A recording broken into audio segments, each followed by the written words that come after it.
dika ka cho se omanya oni amamre no e oman tiase awuo sanso e na ohina oni ntam no no onko da so we refuru krom hina ben so a mpempi no yira e wa adwabo ase yempe ne senti na ye pese da ache etumi eye fenti e na yafa amamre ase ho se ye bo modin bia se ye de amamre no ebewura ye nuanom emu titiro ni ye mofra sanse da ache mi ho no mpani eto sano mabunu de mu ana ebeko na se ye nya achi japan so a da ache ho no ye nsabesi fom ne sa ye ho nti brona bre nyina na ye hwese ebe som wo na edi dwumadi a ebe boa wo nso na obesua bibia afiri mu na de ebe bre wo edin a meje so ne amankwa ni co princess miko school wo St Mary's International School na marine sema mi beken ya tu ni din se priority abna me na tanta ne esemi mituatua ntokru nanso metuate aw shebre ana mihu ya anka de ye nhwemade no onpepa ne nsakwa nanso me de mapoto ama na fe mi dikobomu a wakua mi nsakua priority abne enemi na minie maye bia mamo nanso monkai enne maye yie nie se me dabre ne manchi a enya hwe apoto bibreji fie condense wo no enkenya madaroma enka mu wen maboa mu amamanya baby atena anya baby asoja wadidi bia na odabre mu atinwan enne monsa somachi adwaye nti me dabre ne manchi a priority abne oduma nkoma chia me say de wapoto amana fe no enka wodi bomu a enka nya achiwade na afei adan na pompo a me bom asui asuka chie ne me dabre ampa impenyi say so wiye bi na sanye yi a ayibegu ni wabodin enka nya maye yie nie na so me nka hye eda ponche ni bewu ne ene ehu ne tenten medam ase manu ase Edinya mejeso ne Sakina oboye boa Akosia Adams na marinsema me bekan yato ne din se wudidia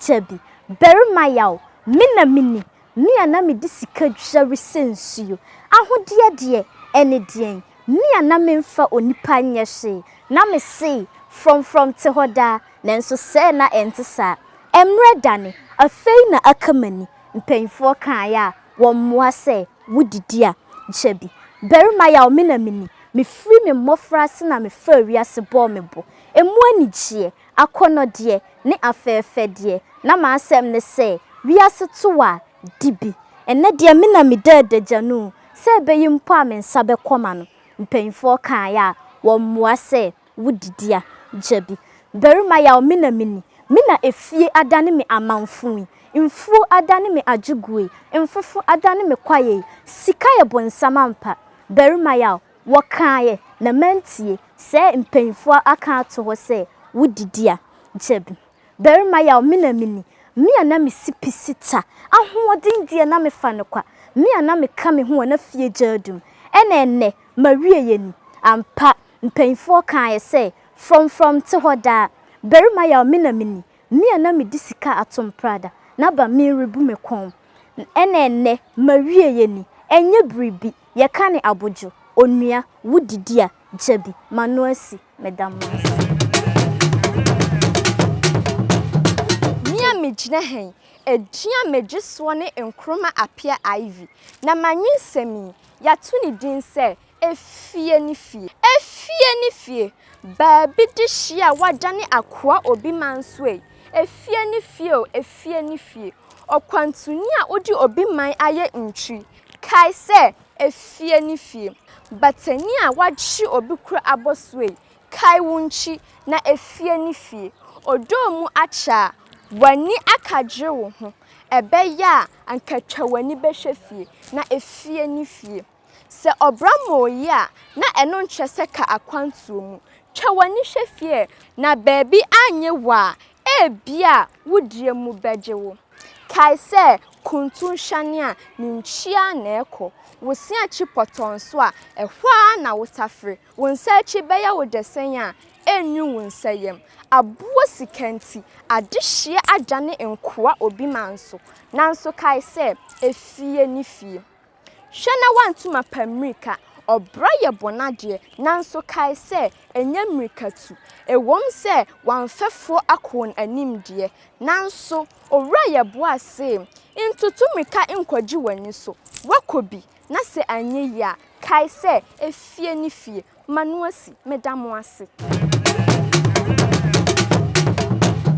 Edia me jiswo a me konda ho ni ponyo enyanam Rebecca. Miko school was St. Mary's International School. Madin fie dunai. Marin sema me bekan. Matuni din se we are see soon.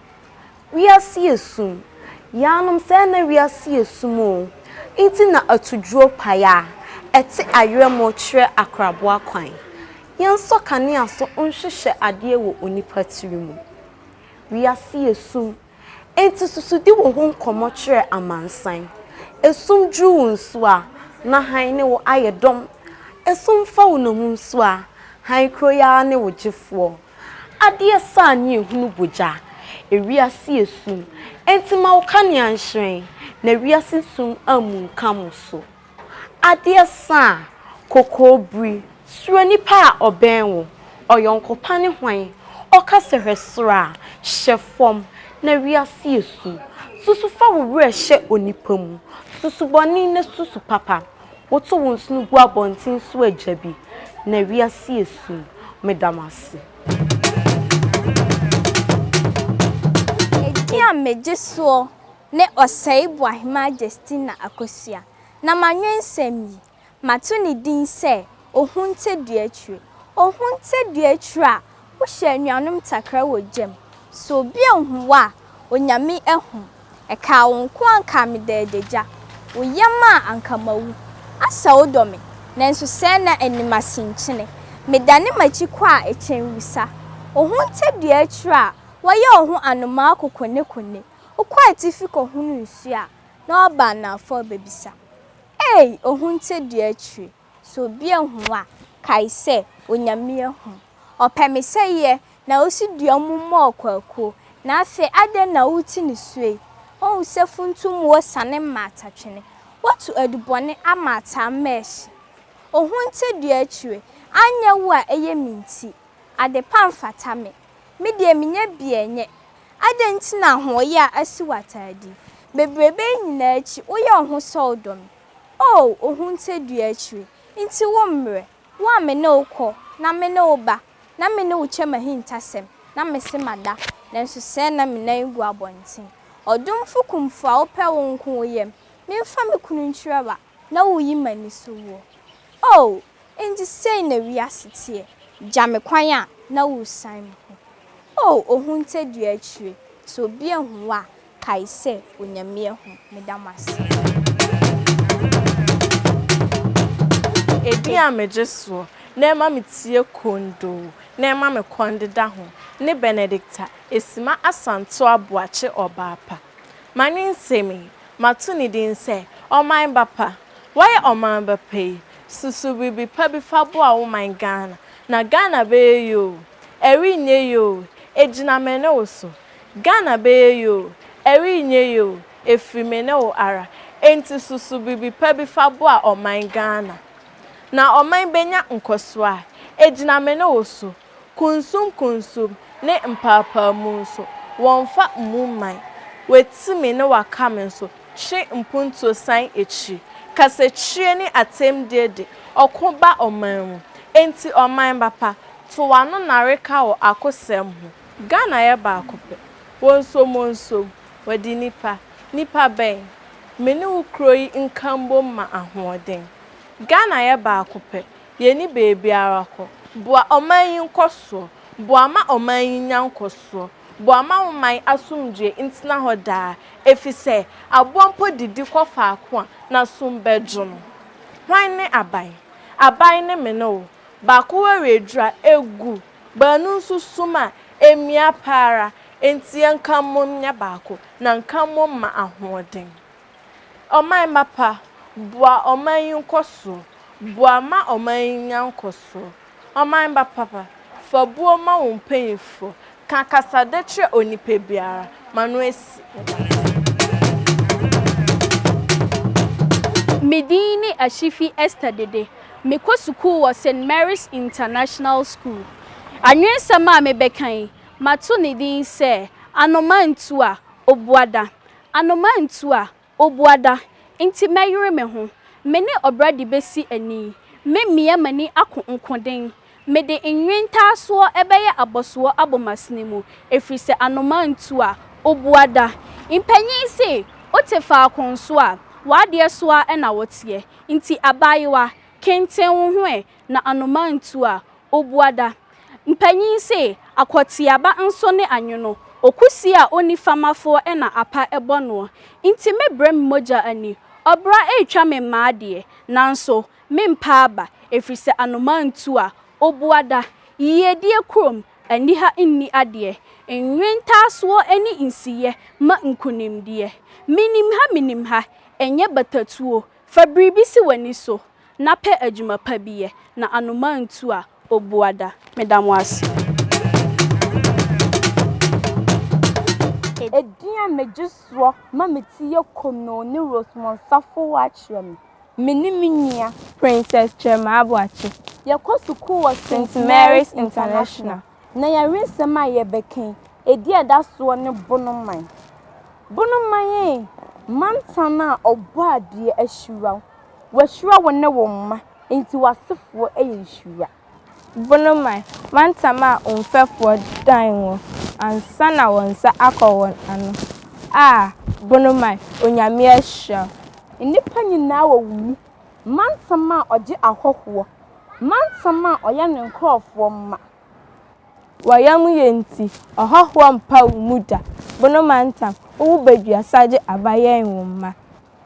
Wayamu yenti, aduane inni wo a ukoso dore da. Wasundwe nti amani amanja ne betuwa mantama oman Ghana dan wo na wahwe ne ma bonomantam ot asase bedie so na ufi asase paso asase a oma nnobaye papa asase prodada innu na wonfa kwaye bretu nso nyehwe mantama asundwe ahyemuma mantam mi so owasundwe senwa na yenkontompo bonoman mantamisi owasundwe sinwa na yenkontompo na ya tro ma wani nyese otebunu mari fa wonsasi uboka se oyebununi fa hwahwa ho se okabunu kasa bunu akan kasa tinewo bunu champion mantama wode wo ho so wonnane obi na wasum obi wukwa wadishidi bunu champion me aduana fwe ojame hoya hiu bunu mai akonim ni abrempon ahyewmuma abenfo ni akukudufo ahemfo ni akatachie ahyewmuma nimdie abawo abochie nti animdifo innuona mantama unnimu amamre na wontoto amane ase bono manta senka uye kukromoti a omanga na san wo hobopo a enyeye da biara da nana akomfi ameya won kwaso nana bosia beye man ginanchi okoji aman won kwaso obirfu nana Agyeman Badu won kwaso abunufo nyina ben kwaso aduana piesie on kwaso nana bosoma asonkrari nana on kwaso bono champion on kwaso abunufo nyina ben kwaso yedamos Ediya me jeso ne Vanessa Obri me ko school e was St. Mary's na arinsem ya me ba bekin matuni din se enkombesie me koya masana besi obrei edeme achinchini nanso ankosi hwe enkombesie makọ asana besi menko a me bobayere a na ari etwa enkombesie intimede obre ne ahwehwe mekowu enkombesie obra ben ena mimbo obida adwuma ben ena minyo obida akonto eni emu obre kasantie eni emu atenede abontenso na eni emu nsohwe adwumaden a eketua enimi obi man so asetena mayo abrabum asensa mabo asesa ewo nkrofo amanso enkombesie bebree nina echino meko ensapan ekombesie Mako ako asana besi. Manuasi das.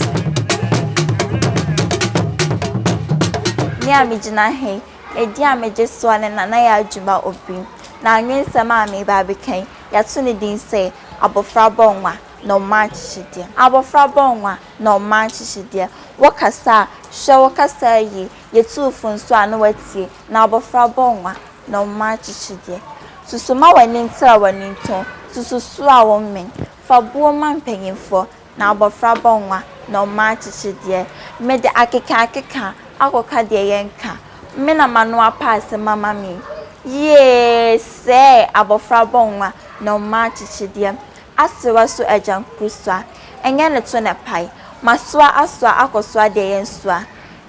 Kewo me ho asem na abai. Wo twetwe me se owianam. Tutu me se ne abasa. Ampa se abofra bonwa no manchide. Sunsun amakoton krani mo. Ojefo no hwan. Sefa mahwe asenkokọ agya ase. Ampa se ade opanyi da fuma obehunu no abofrafo onyinampa enya ade obehunu efise abofra bonwa no manchide metamansi. Mi jina hey edin a mejeso ne jedu afri general me ko school wo St Mary's International School na marensem a me beken ya to ni din se ano watiri a esene anamo enti se wu bie wano a bie ni nyansam ni efri onipa anumu no eyamframa na se ne obi ntime nchen frama no saa na anumsem tie epie fri wanum a asa enti se wu bie wano a bie ni nyansam na anu watiri a esene anamo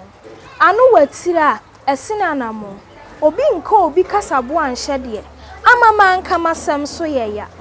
nanso se wo kasa ya hweyie na anu watiri a esene anamo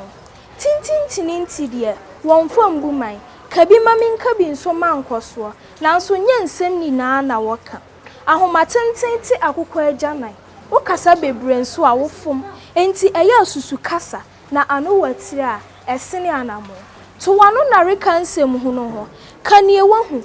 ntunkrofo nsem mu nkyene mu ntanchia o kire wadwen de nanso kai se anu watiri a esene anamo kro begu a efri ano kro bekoso a efri anu kro ya efri se anu watiri a esene anamo anumsam sini oja anumsam chense kan anumsam mankoso anumsam kro ya atwimpuntu osan enti fa wano ka sempa na anu watiri a esene anamo manu asi medamu ase Mia mi jina hai edin a mejeso ne Julia Fibiku kwa apia na miko suku wa St Mary's International marensem a mi bekan ya to ni din nomunso twan ope eno wa mobroni nomunso twan ope ahokyere bremu hyewo hoden na nomunso twan ope se obro moyi a se nso ahia wonna se niema nkoye mawa minia nomunso twan ope bone wo hwansa na papa aba nti se enne wanya de ye papa susufa payuti nyunu achi na dede wo nti se enne ayanyunu amawa hunu se mrepa bi wo wani nkunimdie nso wo nkudin achi anigye kro wo areho achi nti se enne wo raho a kai se enche ubedru anigye krom ekom na ometie nti se ekom de wonna kai se enche wo bemme ahuto free ahuchirem enti se enne wo ho achirewa sususu gu wiyam na no nsuo twan ope manu asi damas Mia mi jina hey me din de obapa amatechi me ko school wo St Mary's manwensem a me bekan ya to ne din say St Mary's St Mary's obabunu Maria a wo hotie me refrefro senyankonoma refreferensie anapahema St Mary's me bodin a mamro sanye nsue Sukuu wanwaso we ye kokromati a yensan won ho bopo won womasiem. Obaatampa wo baduasaje abaye ne mma a adura ne empa wo bochia aseda. Akukọ baatan ya wonim ne omadie ampa sabo biara se oredore suade a osua prako se sukuu bese ne mofro ne made waben onimi womade a na enye nafa no ohutini Maria okronkron se de odanso ma nyina mu no se ne sukuu e danso ne no so babu no be say ane wosa na enye ahuti mu na enye animonyam mu saa na se sukuu be si one wosa na enye womanim mu na enye ntitiye pam free titichirindi wiase nyina abodi sukuu yi mano aye soronko Ifitiasia sukuu a echen ntuatoaso sukuu ifitiasia sukuu a etete abenfo chen suapon ampa nimde safo akura woda sukura manra ne wontitiye pam obuo ni asetena pa ehyeso ne wabodin St Mary's Ghana nyawa enkorefahin anya ntitiye pa amma ne ma Sukuu batin a wodi suban pa ne ntitiye pa wura wo mafram ufura ahote sentuma Sukuu a wani monyam hwen se anopansroma unkunim die nso hwen se owia awofo ne ahwefo Americanfo St Mary's ma o se biaye a esese wabofra kono no medam wase manu